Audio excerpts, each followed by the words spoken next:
Boas-vindas a mais um mergulho profundo. Hoje, a nossa análise vai destrinchar um daqueles colapsos financeiros que deram muito o que falar nos últimos tempos.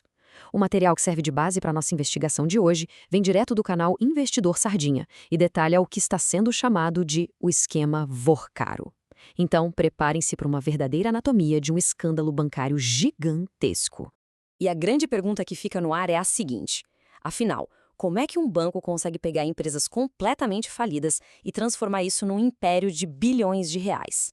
Bom, segundo a nossa fonte, a resposta para isso não tem absolutamente nada a ver com a genialidade do mercado livre. Na verdade, seria uma mistura bem chocante de manipulação agressiva de balanços contábeis e alegações fortíssimas de um esquema de suborno sistêmico. Seção 1. A regra do jogo bancário. Para entender como qualquer fraude funciona, a gente precisa primeiro entender as regras básicas do jogo, certo? Então vamos nessa. A premissa básica que o vídeo levanta é que os bancos sobrevivem essencialmente emprestando um dinheiro que eles não têm fisicamente guardado no cofre.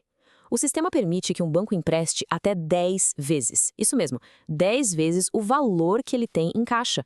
Mas para essa engrenagem toda rodar perfeitamente, a instituição precisa garantir que o dinheiro que entra em depósitos seja sempre maior que os saques diários. É aquele jogo constante de fluxo de caixa.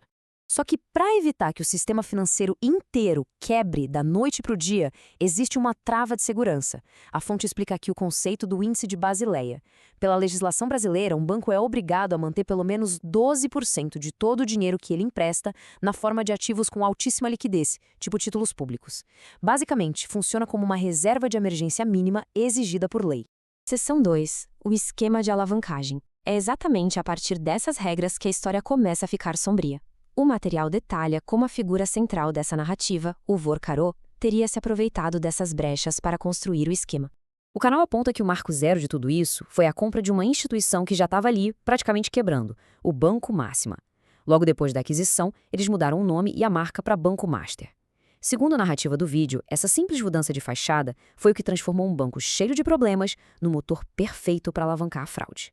E para fazer a roda girar, eles precisavam atrair dinheiro muito, muito rápido. A fonte afirma que o banco começou a emitir CDBs, aqueles famosos certificados de depósito bancário, pagando taxas de juros simplesmente astronômicas. A gente está falando de coisas como 140% do CDI ou até taxas pré-fixadas de 20% ao ano. Imagina só.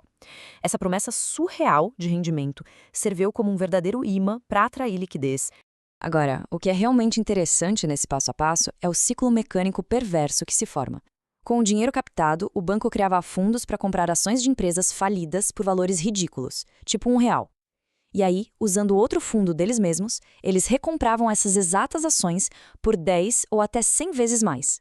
Num verdadeiro passe de mágica contábil, 2 milhões viravam 200 milhões no balanço do banco. E com esse balanço inflado artificialmente, a instituição ganhava margem para emprestar um volume gigantesco de dinheiro.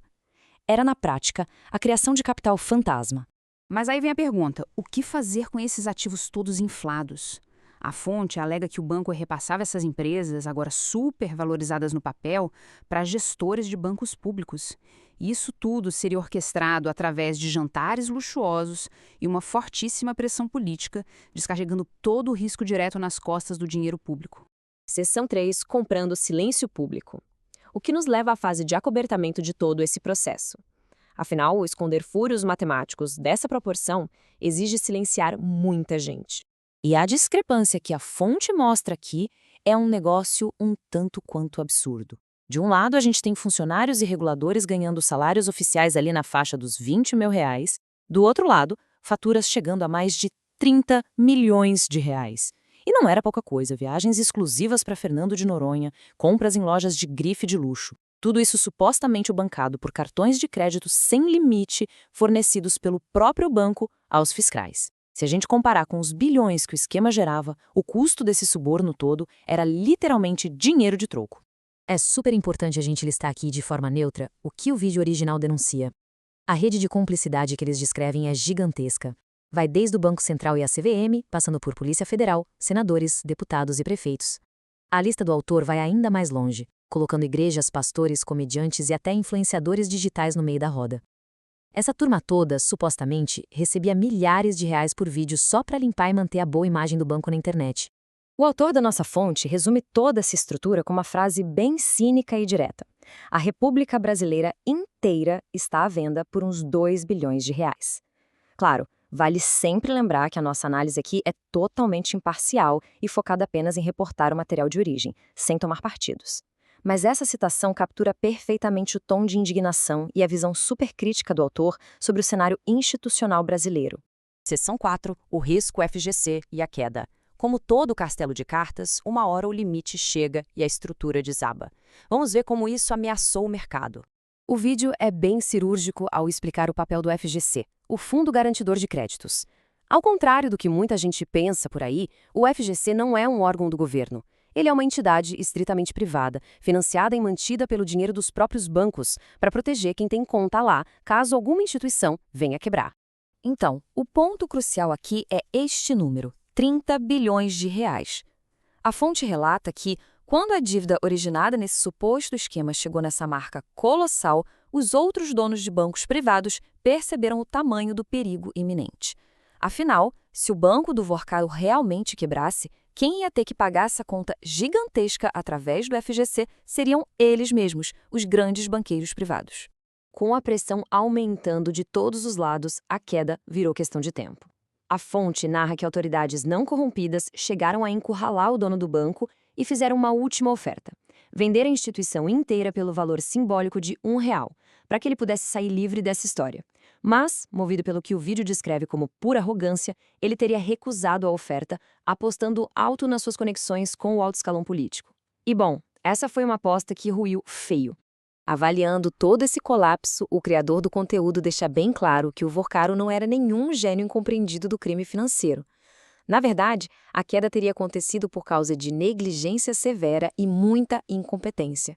Estamos falando de atitudes quase amadoras, tipo usar os cartões de crédito da própria instituição fraudulenta para pagar os subornos, em vez de pelo menos tentar usar coisas mais difíceis de rastrear, como criptomoedas ou contas offshore. Um vacilo e tanto. Seção 5. Protegendo o seu patrimônio. Vamos agora para a reta final e para a parte mais prática desse estudo, separando muito bem o que é esquema do que é gestão real. A fonte ressalta com maior orgulho que qualquer pessoa bem capacitada em análise financeira, especialmente os alunos da própria instituição deles, a UVP, já conseguiam prever o colapso desse antigo Banco Máxima lá atrás, ainda em 2019. A matemática dos balanços já gritavam que a ruína era certa para quem soubesse interpretar os números de verdade. Isso ilustra de forma brilhante o contraste que o material quer passar na conclusão. De um lado, a gente tem a tentativa insustentável de gerar riqueza operando totalmente à margem da lei, o que eles apelidam de o jeito Vorkado, que sempre acaba fadado ao fracasso.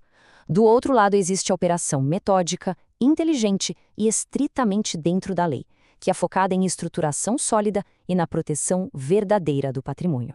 Para quem quer gerir capital com inteligência de verdade, o autor cita caminhos totalmente lícitos, como os serviços de private banking.